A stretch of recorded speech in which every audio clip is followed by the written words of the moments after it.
Hello everyone, आप सभी का स्वागत है यूपीएससी टाइम में। और आज इस वीडियो में हम 6th क्लास के 9th चैप्टर की बात करेंगे जो बायोलॉजी का पार्ट है। और इस चैप्टर का नाम है the living organisms characteristics and habitats.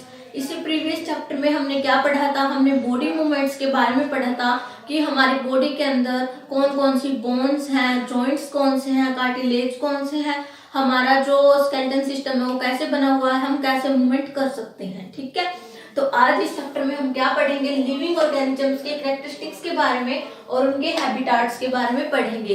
We know very well biology is the branch of science in which we deals with the living things और लिविंग ऑर्गेनिजम्स। ठीक है, तो लिविंग ऑर्गेनिज्म की प्रॉपर्टी के बारे में ही आज हम उनके कैरेक्टरिस्टिक्स के बारे में और हैबिटेट्स के बारे में ही पढ़ेंगे। कैरेक्टरिस्टिक्स क्या मतलब, लिविंग बीइंग्स की या फिर लिविंग जो ऑर्गेनिज्म है उनकी वो प्रॉपर्टीज जो उनको अलग से डिफरेंशिएट कर देती हैं नॉन लिविंग थिंग्स से। ठीक है, उन सब के बारे में पढ़ेंगे। और हैबिटेट्स मतलब वो कहाँ पर रह रहे हैं, कैसी इन्वायरमेंट उनके आसपास का है, कैसी कंडीशन में वो रह रहे हैं। अगर हम सिंपल वे में बात करें, in simple words we can say that habitats is the home. ठीक है, होम ऑफ लिविंग ऑर्गेनिजम्स। तो हम स्टार्ट करते हैं। सबसे पहले हमें पता होना चाहिए ऑर्गेनिजम्स होते क्या हैं। ऑर्गेनिजम्स हम ये ऐसी टर्म है जो हम लिविंग बीइंग्स के लिए यूज करते हैं। जो भी लिविंग है वो छोटे से बैक्टीरिया, वायरस से लेकर एक सुपरफिशियल ह्यूमन बीइंग तक जितने भी उसके अंदर आ जाते हैं, जितने भी कैटेगरीज आ जाते हैं, सभी को हम किसके अंडर कंसीडर करते हैं, ऑर्गेनिजम्स के अंडर। ठीक है, अब आप किसी ने कमेंट बॉक्स में कमेंट किया था कि सब टाइटल भी ऐड कीजिए, तो आज इस वीडियो में मैंने सब टाइटल्स भी ऐड किए हैं और उसके अकॉर्डिंग ही हम पढ़ेंगे।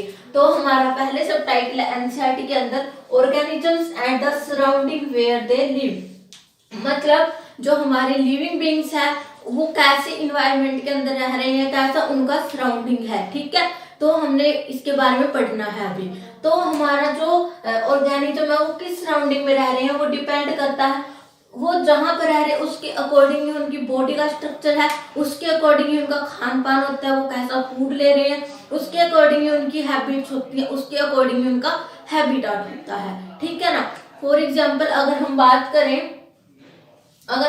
करें एक कोई इंसान है जो पहाड़ी एरिया में रह रहा है, माउंटेन रीजन में रह रहा है, और कोई प्लेन्स के अंदर रह रहा है, मैदानी इलाकों में रह रहा है, तो हमारे अंदर उनमें क्या डिफरेंस है, उनके अंदर हमारे एज कम्पेरेटिव हमारे, ठीक है, उनके अंदर क्या होगी, आरबीसी है जो रेड ब्लड सेल्स की जो संख्या है वो ज्यादा होगी as compare to plains area के अंदर जो लोग रह रहे हैं। ठीक है ना। ऐसा क्यों होता है, क्योंकि उनको ब्रीथिंग में ज्यादा क्या करना पड़ता है, उनको ज्यादा ब्रीथ करनी पड़ती है, जिसके अंदर उनकी आरबीसी की संख्या बढ़ जाती है। ठीक है, अब इसके बाद अगर हम बात करें, इसके अंदर यही बताया गया है। इसके बाद अगर हम बात करें हैबिटेट एंड अडप्टेशन, अगर हमें से पूछा जाए कि हैबिटेट क्या है, हैबिटेट एक किस्म से अगर हम बोले सिंपल वर्ड्स के अंदर तो घर को ही हम क्या बोलते हैं, हैबिटेट। ठीक है, लेकिन ये जैसे हमारे हाउस नंबर होते हैं वैसे ही जो लिविंग ऑर्गेनिज्म है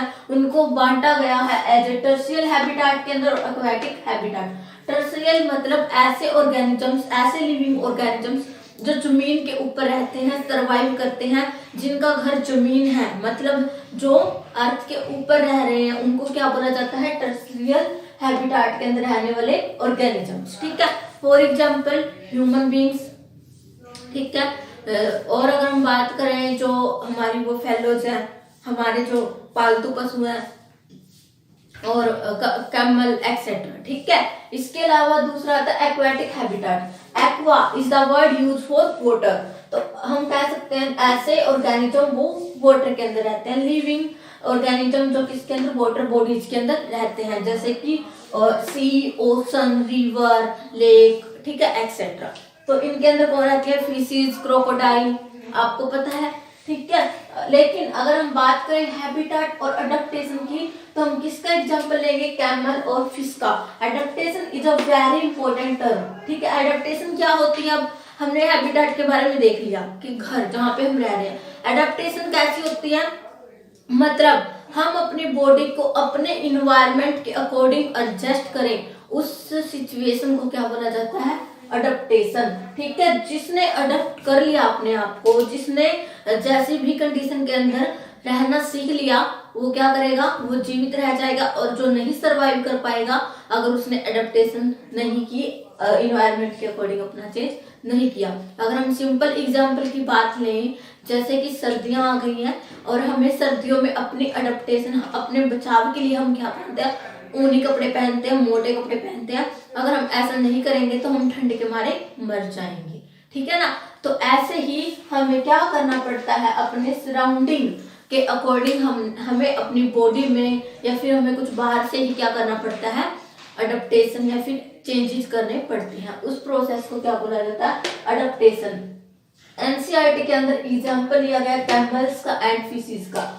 we know very well camels कहाँ पर रहते हैं, डिजर्ट एरिया में। डिजर्ट एरिया में क्या होता है, बहुत ज्यादा हीट होती है डे टाइम में, और नाइट के टाइम में क्या हो जाती है, वहां पर ठंड पड़ जाती है। ठीक है, जो हम सहन नहीं कर सकते, और दिन में हम गर्मी को सहन नहीं कर सकते। तो जो हमारे कैमल्स हैं वो वहां पर कैसे सर्वाइव कर रहे हैं, क्योंकि वो खुद को उस इन्वायरमेंट के अकॉर्डिंग सर्वाइव कर रहे हैं। उनकी जो ऊंट की जो लेग होती है, कैमल की जो लेग होती है, वो बहुत मतलब बड़ी होती है लेंथ वाइज। कहने का मतलब लेंथ वाइज अगर वो बड़ी है तो जो उनकी जो वहां पर गर्मी है रेत के अंदर, वो उससे अपने आप को क्या कर रही है, उनकी बॉडी को प्रोटेक्ट कर रही है उसकी लेग्स। ठीक है, और आपने देखा होगा जो ऊंट है मतलब कैमल्स हैं, एक ही बार में वो बहुत सारा पानी पी लेते हैं, फिर उनको बहुत टाइम तक, लगभग 1 महीने तक भी उनको पानी की रिक्वायरमेंट नहीं होती है। और वो स्वीट्स भी कम करते हैं, पसीना उनको बहुत कम आता है, पसीना भी। ठीक है, क्यों, क्योंकि वो पानी का वेस्ट नहीं करते। उनको पता है वो कहाँ पर अपने एडिपोज टिश्यू के अंदर वो स्टोर करके रखते हैं। हम्प होती है ना उनकी बॉडी के ऊपर, ऐसे ऐसे करके थोड़ी हम्प होती है, उसके अंदर वो क्या करके रखते हैं, फैट की फॉर्म में उसको स्टोर करके रखते हैं, ताकि वो उससे जीवित रह सके। ठीक है, और इसके अलावा स्नेक्स, रैट वगैरह हो गए, उनके वो क्या करते हैं, वो जमीन पे रह सकते हैं, उनकी टांगे नहीं है इतनी बड़ी। तो उनके बारे में हम आगे पढ़ेंगे, पहले हमें इसके बारे में पता होना चाहिए। इसके बाद हम फिशेज हमें पता है एक्वाटिक बॉडीज के अंदर रहती हैं, वाटर बॉडीज के अंदर रहती हैं। तो ये क्या करती है, इनकी बॉडी के ऊपर क्या होता है, ये वाटर के अंदर क्या करती है, एक्सचेंज ऑफ गैसेज में हेल्प करती है। और फिशेज की बॉडी के ऊपर क्या होती है, फिन्स होती हैं। ठीक है ना, फिन्स आपने देखे भी होंगे ऐसे निकली हुई। आप जब आगे हम बायोलॉजी पढ़ेंगे तो उसमें अच्छे से देखेंगे। एनसीईआरटी के अंदर आप देख लीजिएगा, फिगर दे रखा है, अच्छे से एक्सप्लेन किया हुआ है। और मैं बता देती हूँ क्या होता है, फिन्स होती हैं। इसके साथ साथ इनके ऊपर क्या होती हैं, स्केल्स होते हैं। स्केल्स जिनसे फिशेज की बॉडी मिलकर बनी होती है, स्केल्स कुछ ऐसे होते हैं, ऐसी फॉर्म में स्केल्स होते हैं। अगर आप एक फिश लो, उसका डाइसेक्शन करेंगे, हायर क्लासेस में किया जाता है। अगर आप एक फिश का डाइसेक्शन करोगे तो आपको उसके फिन्स या फिर उसके जो स्केल्स हैं वो भी देखने को मिलेंगे, माइक्रोस्कोप में भी देख सकते हो, या फिर आप उसको वैसे भी स्टडी कर सकते हो। ठीक है ना, उनकी फिशेज की बॉडी से मिलकर बनी होती है, जो उसको वाटर के अंदर रहने के लिए ऐसा हैबिटाट प्रोवाइड करते हैं जिससे कि वो वाटर के अंदर रह सकती हैं अच्छे से। ठीक है, गिल्स होते हैं जिसकी हेल्प से ये रिस्पायर करती हैं, पता होगा आप सभी को ये तो। ठीक है, इसके बाद अगर हम देखें बायोटिक एंड एबायोटिक कंपोनेंट्स। अच्छा, बायोटिक एंड एबायोटिक कंपोनेंट्स कौन से होते हैं? बायोटिक तो हम हैं, बायोटिक बायोलॉजी के अंदर लिविंग थिंग्स की स्टडी करते हैं, लिविंग बीइंग्स की स्टडी करते हैं। तो बायो वर्ड आ गया तो इट मीन्स लिविंग। ठीक है, जो लिविंग है। और एबायोटिक जो नॉन लिविंग है। ठीक है ना, नॉन लिविंग क्या है, हम लिविंग है जो हमारी एयर है, टेम्परेचर है, प्रेशर है, आसपास की जो एटमॉस्फेरिक प्रेशर इन्वायरमेंट है, वो सभी क्या है, नॉन लिविंग। ठीक है, और हम क्या है, लिविंग। इसके बाद अगर हम बात करें एस्लिमेशंस। ठीक है, एस्लिमेसाइजेशन क्या होती है, एक ऐसी process changes that occur in an organism in short period of time to help them adjust to some changes in their surrounding। मतलब एस्लिमेसाइजेशन क्या होती है, एस्लिमेसाइजेशन इज द प्रोसेस। उसमें क्या होता है कि जो लिविंग ऑर्गेनिज्म है शॉर्ट टाइम में इन्वायरमेंट के अकॉर्डिंग अपनी बॉडी को चेंज कर लेते हैं। ठीक है, फॉर एग्जाम्पल अगर हम कुछ दिन एक्सरसाइज करें। फर्स्ट डे हमें क्या होगा, हमें क्या तेजी से हम हाँफने लगेंगे, ब्रीथिंग तेजी से होगी हमारी, ठीक है। फिर उसके बाद क्या होगा, अगर हम पहाड़ी एरिया में चले जाएं, वहां पर भी जाकर क्या होगा, हमें सफोकेशन फील होगी, ऑक्सीजन की हमें ज्यादा नीड होगी, ठीक है, हम हाँफने लग जाएंगे। बट अगर हम वहां परमानेंटली रहने चले जाएं तो कुछ टाइम बाद हम उसके अकॉर्डिंग अपनी बॉडी को सरवाइव करना सीख जाएंगे, ठीक है, अडॉप्ट कर लेंगे हम वहाँ के इन्वायरमेंट को। तो हमारी बॉडी हमें रिस्पॉन्स करने लग जाएगी कि हमें ऐसे ही रहना है। वैसे ही अगर हम डेली एक्सरसाइज करते हैं तो हमारा जो मसल पेन है या फिर कुछ भी है जो हम हाँफ रहे थे वो सब भी क्या हो सकते हैं, नहीं होता हमें। हमने देखा एथलेटिक और एक नॉर्मल ह्यूमन बीइंग के है, तो वो भी ह्यूमन बीइंग है और वो भी ह्यूमन बीइंग है, बट वो एथलेटिक है। क्यों एथलेटिक है? क्योंकि उसने एक्सरसाइज के अकॉर्डिंग अपने आप को क्या कर लिया है, अडॉप्ट कर लिया है, और वो सफिशिएंट अमाउंट में क्या ले लेता है, अपनी ऑक्सीजन को कैरी कर लेता है, ठीक है। इसके बाद हम देखते हैं जर्मिनेशन। एनसीईआरटी बुक के अंदर आपको दे रखा है कि चने के या फिर मूंग के जो दाने होते हैं ना, ठीक है, मतलब बीज होते हैं, सीड्स, उनको क्या करते हैं हम, प्रोटीड कर देते हैं, पता होगा, जर्मिनेट, अंकुरित कर देते हैं। तो 5 कंडीशन दी गई है। एक दे रखी है कि हमें डार्क रूम में रख देंगे, एक दे रखी है कि हम लाइट वाले रूम में रख देंगे, एक वाटर के अंदर, दूसरी हम बिल्कुल ड्राई कंडीशन में रख देंगे, ठीक है, एक क्या करेंगे हम कुछ सनलाइट के अंदर रख देंगे। तो वो 5 कंडीशन दे रखी है। तो वो बाद में पूछ रहा है कि इन सब का रिजल्ट क्या होगा, क्या सभी का सेम रिजल्ट आएगा, सभी अंकुरित हो जाएंगे?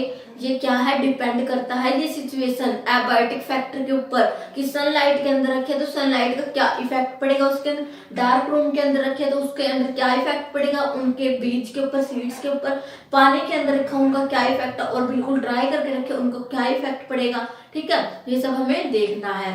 इसके बाद आता है एक सब टाइटल है आगे, a journey through different habitats. मतलब हम अब डिफरेंट काइंड के हैबिटाट्स देखेंगे जहां पर लिविंग ऑर्गेनिज्म रहते हैं। इसके अंदर पहेली और भूजो, दो छोटे छोटे बच्चों की बात करते हैं, वो आपस में, आपने देखा भी होगा जब आप एनसीईआरटी पढ़ते हो, आपस में वो डिस्कस करते हैं कि मैं वहां गया, या फिर वो क्वेश्चन आंसर करते हैं और आंसर देते हैं, ठीक है ना। 6th क्लास के अकॉर्डिंग है, तो इसमें इसलिए पहेली और भूजो का एग्जाम्पल दे रखा है। तो वो क्या देखते हैं, भूजो देखता है कि क्या अर्थ के ऊपर हर जगह पर ही लिविंग ऑर्गेनिज्म रहते हैं, कोई ऐसी जगह भी है जहां पर नहीं रहेंगे। अब फॉर एग्जांपल मैं देखूं कि मेरी स्किन है, ठीक है, यहाँ पे कुछ नहीं होगा, बट अगर मैं माइक्रोस्कोप के अंदर देखूं तो बहुत सारे बैक्टीरिया भी मिलेंगे, जर्म्स भी मिलेंगे, ठीक है ना। अगर मैं किसी भी कोने में देखूं, अर्थ पे ऐसा कोई भी कोना नहीं है, ऐसा कोई भी स्थान नहीं है जहां पर हमें क्या नहीं दिखने को मिलता, कोई लिविंग ऑर्गेनिज्म ना दिखे, ठीक है। कहीं ना कहीं कोई ना कोई रह रहा है, चाहे वो माइक्रोस्कोपिक बॉडीज ही क्यों ना हो, ठीक है। इसके बाद अब हम अपनी जर्नी स्टार्ट करते हैं डिफरेंट हैबिटेट्स में, जैसे कि डिजर्ट्स। डिजर्ट एरिया का हमें पता है जहां पर बहुत ज्यादा गर्मी पड़ती है। हमने अभी कैमल का एग्जांपल लिया था कि उसकी जो लेग्स हैं वो क्या होती हैं, लंबी होती हैं, ताकि वो क्या उस कंडीशन को क्या कर सके, नलिफाई कर सके और अच्छे से वहां पर रह सके, ठीक है ना, गर्मी से बच सके। बट वहां पर स्नेक्स भी रहते हैं और रैट भी, जिनकी ना टांगे होती है, और स्नेक तो क्या करता है, ग्लाइड ही करता है, ठीक है, रेंगता ही है, ठीक है, क्रीपर्स की फॉर्म में आता है वो।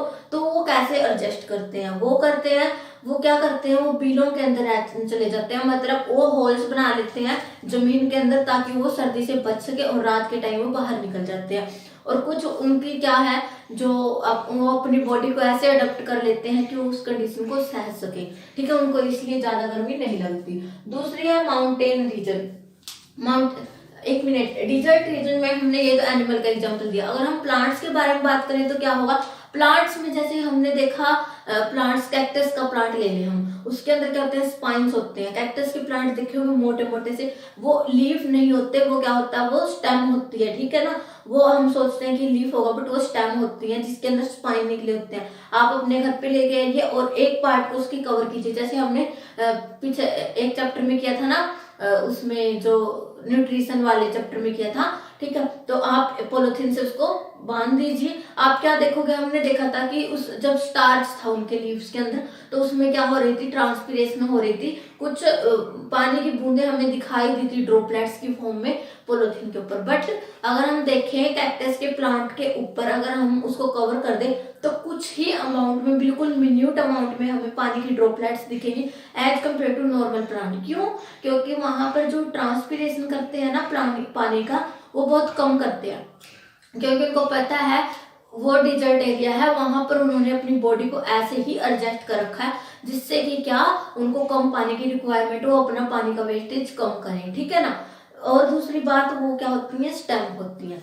इसके बाद अगर हम बात करें माउंटेन रीजन्स की, माउंटेन अगर हम पहाड़ी इलाकों में चले जाएं तो बहुत ज्यादा सर्दी वहां पे हमें देखने को मिलती है। और वहां पे याक देखे होंगे आपने, या फिर जो बहुत सारे ऐसे एनिमल्स होते हैं जो वहां पे रहते हैं, बियर वगैरह, तो उनकी जो स्किन होती है बहुत ज्यादा थिक होती है, बहुत मोटी होती है, और उनकी ऊपर हेयर ग्रोथ भी बहुत ज्यादा होती है, ताकि वो किससे बच सके, सर्दी से, ठीक है। उनकी बॉडी लेयर के अंदर बहुत अमाउंट में फैट जमा हुआ होता है ताकि वो सर्दी से बचे रह सके। इसके बाद अगर हम बात करें ग्रासलैंड की, ठीक है, ग्रासलैंड क्या मतलब, जो नॉर्मल हम, जैसे कि हम यहाँ पर रह रहे हैं जमीन एरिया में, सॉरी हम लैंड एरिया पे रह रहे हैं, मतलब प्लेन्स एरिया में रह रहे हैं, ठीक, मेरे कहने का मतलब प्लेन एरिया में रह रहे हैं। वैसे ही ग्रासलैंड की अगर हम बात करें तो घास वाले इलाकों में जो ये रहते हैं, तो ये कैसे ऑर्गेनिज्म वहां पे सरवाइव करते हैं। जैसे आपने देखा होगा एक हिरन, और अगर हम एक लोयन और एक डियर का एग्जांपल लें तो लोयन की बॉडी भी येलो कलर की होती है, और उस पे क्या होती है, ब्लैक कलर की क्या होती है, स्ट्रिप्स होती हैं, ठीक है।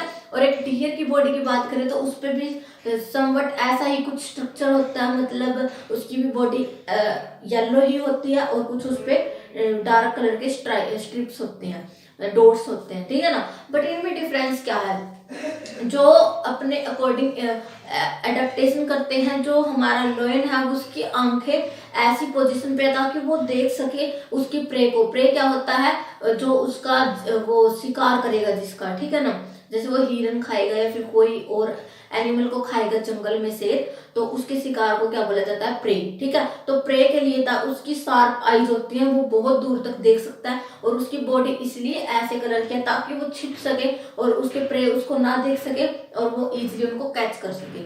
दूसरी बात है तो इसके अंदर तो ये है, लेकिन अगर हम बात करें डियर की, हिरन की, ठीक है, तो वो कैसे अपने आप को अडेप्ट करती है, वो क्या करती है, उसको पता है कि प्रीडेटर आएगा, मतलब उसको खाने के लिए शेर आएगा या फिर कोई और भी जो एनिमल है उसका शिकार कर सकता है, ठीक है। तो उससे बचने के लिए उसकी टांगे इतनी मतलब होती थिक है, बट वो इतनी स्पीड से दौड़ सकती है जिससे क्या होगा, उसको डर कम रहेगा, ठीक है। और दूसरी बात, उसके कान इतने शार्प होते हैं सुनने में, जैसे शेर की आईज ज्यादा शार्प होती है देखने में, वैसे उसके ईयर होते हैं, उसका जो ईयर ड्रम है उसमें इतनी सेंसेशन हो जाती है, अगर उसको पता लगे आसपास कोई मेरा शिकार करने के लिए खड़ा है तो वो क्या करेगी, अपने आप को प्रोटेक्ट कर सकती है, ठीक है ना। और उसके जो टीथ होते हैं वो भी बहुत शार्प होते हैं, उन टीथ से वो क्या कर सकती है, हार्ड जो स्टेम्स होती है ना किसी जंगली पौधे की, उसको इजीली खा सकती है, ठीक है।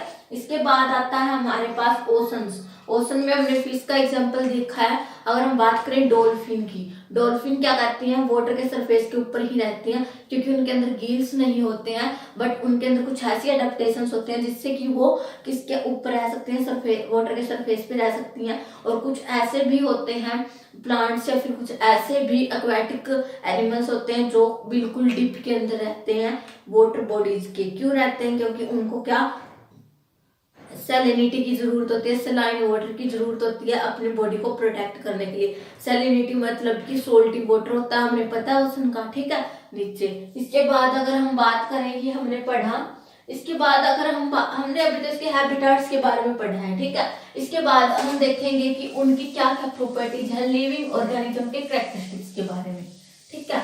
अगर मैं बात करूं एनसीईआरटी बुक में, एनसीईआरटी बुक में ये हमें क्वेश्चन के फॉर्म में पूछ रखा है, हमें क्वेश्चन के फॉर्म में पूछ रखा है, do all organism need food, क्या सभी जो जीव हैं, क्या सभी जो लिविंग ऑर्गेनिज्म है, सभी को फूड की रिक्वायरमेंट है। ये सभी को फूड की रिक्वायरमेंट है। हमने फर्स्ट चैप्टर पढ़ा था food where does it come from, second chapter पढ़ा था फूड कंपोनेंट्स के बारे में, ठीक है। तो हमने क्या देखा था उसमें कि कोई भी लिविंग ऑर्गेनिज्म है, जैसे किसी नॉन लिविंग थिंग्स को गाड़ी को चलने के लिए फ्यूल की रिक्वायरमेंट है, वैसे ही सॉरी वैसे लिविंग ऑर्गेनिज्म को फूड की रिक्वायरमेंट है।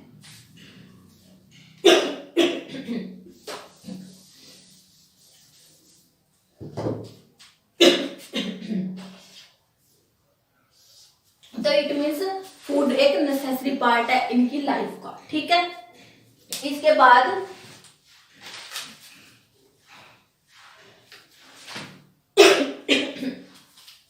ये हमसे क्वेश्चन कर रहा है कि डू ऑल ऑर्गेनिज्म ग्रो, क्या सभी जो लिविंग ऑर्गेनिज्म है वो ग्रो करते हैं? यस करते हैं। जैसे हमने देखो हम बिल्कुल छोटे से होते हैं, जब एक बेबी बोर्न होता है तो वो बहुत छोटा होता है, लेकिन जैसे जैसे उसकी ग्रोथ होती है एडोलसेंट एज में चला जाता है, फिर अडल्ट एज में आता है, तो वो ग्रोथ करता रहता है, उसके सेल्स हम बनते रहते हैं, टूटते रहते हैं, ठीक है। उसका वेट बढ़ता है, उसकी हाइट बढ़ती है, ठीक है। सब चेंजेस हमें देखने को मिलते हैं। वैसे ही सभी ऑर्गेनिज्म के अंदर होता है, प्लांट्स के अंदर भी होता है, ठीक है। इसके बाद हमसे वो क्वेश्चन कर रहा है do all organisms respire? Yes अगर हम बात करें क्या सभी लिविंग ऑर्गेनिज्म रिस्पायर करते हैं, तो हाँ। What is respiration? जब हम इनहील करते हैं, अगर हम ब्रीथ करते हैं, इनहील करते हैं, तो हम बाहर से क्या ले रहे हैं? ऑक्सीजन को ले रहे हैं, और एक्सहेल करते हैं तो CO2 कार्बन डाइऑक्साइड को बाहर छोड़ते हैं। तो इस प्रोसेस में exchange of oxygen and CO2 and the process in which inhale and exhale is occur, this is called respiration. तो हम सभी रेस्पिरेशन करते हैं, चाहे एनिमल्स हो, ह्यूमन बींग्स हो या फिर प्लांट्स हो, ठीक है। प्लांट्स कैसे करते हैं ये भी देखेंगे अब आगे। इसके बाद ये क्वेश्चन कर रहा है do all organism response to stimuli? Yes what is stimuli? Stimuli एक ऐसी प्रोसेस है जिससे हमारी बॉडी हमें रिस्पॉन्स करती है कि हमें इस चीज से बचना चाहिए, हमें इस चीज से खतरा है, इस चीज से हमें ये होगा। अगर हमें पता चले कि अभी लाइट चली जाएगी, बिल्कुल यहाँ पे डार्क हो जाएगा, तो हम क्या करेंगे? तो हम बाहर चले जाएंगे, लाइट की साइड चले जाएंगे। हम लाइट की साइड ही क्यों चलते हैं? क्योंकि हमारा माइंड हमें सिग्नल भेजता है, हमें स्टिमुलेट होता है, ठीक है ना। अगर मेरे को पता है कि अगर मैं गैस के ऊपर हाथ रखूंगी, गैस चला के ऑन करके उसके ऊपर हाथ रखूंगी तो मेरा हाथ जल जाएगा, तो ऑब्वियस सी बात है मैं उसको दूर करने की कोशिश करूंगी। कोई मुझे मारेगा तो मैं उसे प्रोटेक्ट करने की कोशिश करूंगी, ये ना मारे, ठीक है, अपने हैंड्स की। वैसे ही सभी ऑर्गेनिज्म खुद को प्रोटेक्ट करने के लिए डिफरेंट मैकेनिज्म्स का यूज करते हैं, तो उसको क्या बोला जाता है? स्टिमुलाई। तो हाँ, जो लिविंग ऑर्गेनिज्म है वो क्या करते हैं? रिस्पॉन्स देते हैं, जिससे उनकी बॉडी रिस्पॉन्स देते हैं, उस चीज को क्या बोला जाता है? स्टिमुलाई, ठीक है। तो लिविंग ऑर्गेनिज्म की हम प्रॉपर्टी पढ़ रहे हैं। सबसे पहले हमने क्या देखा था? क्या सभी को फूड की रिक्वायरमेंट है? तो हाँ, सभी लिविंग बीइंग्स को फूड की रिक्वायरमेंट है। दूसरा हमने देखा था कि सभी ग्रोथ करते हैं लिविंग ऑर्गेनिज्म, तो हाँ वो सभी ग्रोथ करते हैं। तो क्या रिस्पायर करते हैं? यस बिल्कुल करते हैं। और स्टिमुलाई के प्रति जो रिस्पॉन्स देते हैं, तो हाँ वो देते हैं। अब do all organism reproduce their own kind? Yes क्या जो सभी लिविंग बीइंग्स है वो अपने जैसा ही कुछ पैदा करते हैं? हाँ आपने देखा होगा कभी भी जो ह्यूमन बीइंग है उसका बच्चा है वो एक ह्यूमन बीइंग ही होगा, गर्ल या बॉय ही होगा। ऐसा नहीं है कि कोई और एनिमल पैदा कर दिया, फिर किसी और एनिमल ने ह्यूमन बीइंग को पैदा कर दिया। ऐसा क्यों होता है? ये हमारे जेनेटिक मटेरियल की वजह से होता है, जो हम आगे फर्दर क्लासेज में पढ़ेंगे। जेनेटिक मटेरियल DNA RNA हमारे जो न्यूक्लिक एसिड्स हैं, जो प्रोटीन्स फॉर्मेशन है, हमारी बॉडी के स्ट्रक्चर है, ठीक है ना। तो हर एक ऑर्गेनिज्म रिप्रोड्यूस करता है अपने ही काइंड का ऑर्गेनिज्म, ठीक है। वो उसके पास क्या है? क्रिएशन करने की टेंडेंसी है अपने जैसे ही ऑर्गेनिज्म को। तभी तो हम अभी तक हम जो पढ़ रहे हैं, हमारी हिस्ट्री पढ़ रहे हैं, आगे हमारा फ्यूचर होगा, हमारे बारे में भी पढ़ा जाएगा, ठीक है। हम किसी और के बारे में पढ़े, उनसे ही तो हम क्रिएट हुए हैं, हम भी आगे किसी को क्रिएट करेंगे, वो भी आगे किसी को क्रिएशन करेंगे। तो जो लिविंग बीइंग का उनकी एक प्रॉपर्टी ये भी है, उनके कैरेक्टरिस्टिक्स ये भी है कि वो क्या करते हैं? रिप्रोड्यूस करते हैं अपने ही जैसे। और किसकी हेल्प से करते हैं? ये रिप्रोडक्शन साइंस की हेल्प से, ठीक है।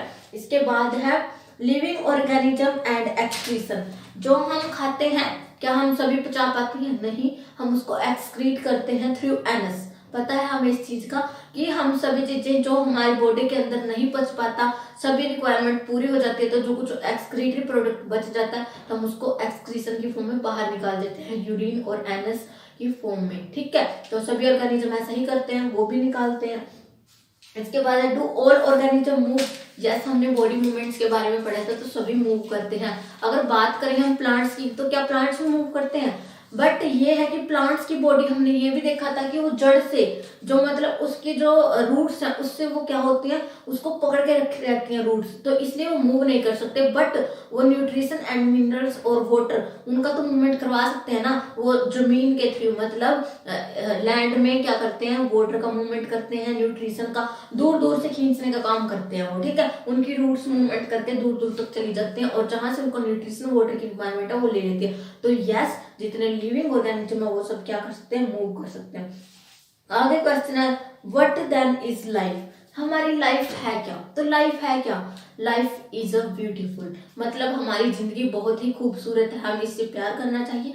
आप क्या करो, आप अपने हैंड को बहुत सारे किसके, वीट के जो सीड्स हैं वो रखे, आप उसके अंदर अपना हैंड डालो। ठीक है, देखोगे आपको गर्म गर्म सा फील होगा। इट मीन्स वो गर्मी क्या है, क्योंकि वो उसके दाने क्या कर रहे हैं, रिस्पायर कर रहे हैं। मतलब एक छोटी सी चीज से लेकर भगवान ने कितनी अच्छी क्रिएशन की है, हर चीज हमारी लाइफ को कितना ब्यूटीफुल बनाया है। ठीक है, हरीज बरीज या फिर बहुत सारे दुख तकलीफ स्ट्रगल हमारी लाइफ में होता है, तो हमें उनसे हार नहीं मानना चाहिए। हमें क्या करना चाहिए, हमें हमारी लाइफ को, ब्यूटीफुल लाइफ है इसको हमें बचा के रखना चाहिए, अपने हेल्थ की केयर करनी चाहिए, और छोटी छोटी चीजों से भी हमें सीखना चाहिए। ठीक है, जीवन जीना क्या है ये हमें सीखना चाहिए। द आर्ट ऑफ लिविंग के बारे में हमें सीखना चाहिए कि हमें कैसे जीना चाहिए। लिविंग, हमें हमें ह्यूमन बीइंग बनाया गया है, जो सबसे सुपरफिशियल बॉडी है, सबसे सुपरफिशियल माइंड है, सबसे सुपरफिशियल ऑर्गन दिए गए हैं। ठीक है ना, तो हम सभी से बहुत आगे हैं, तो हमें आगे हैं, तो हमें क्या सिर्फ एनिमल किंगडम का पार्ट बन के नहीं रहना,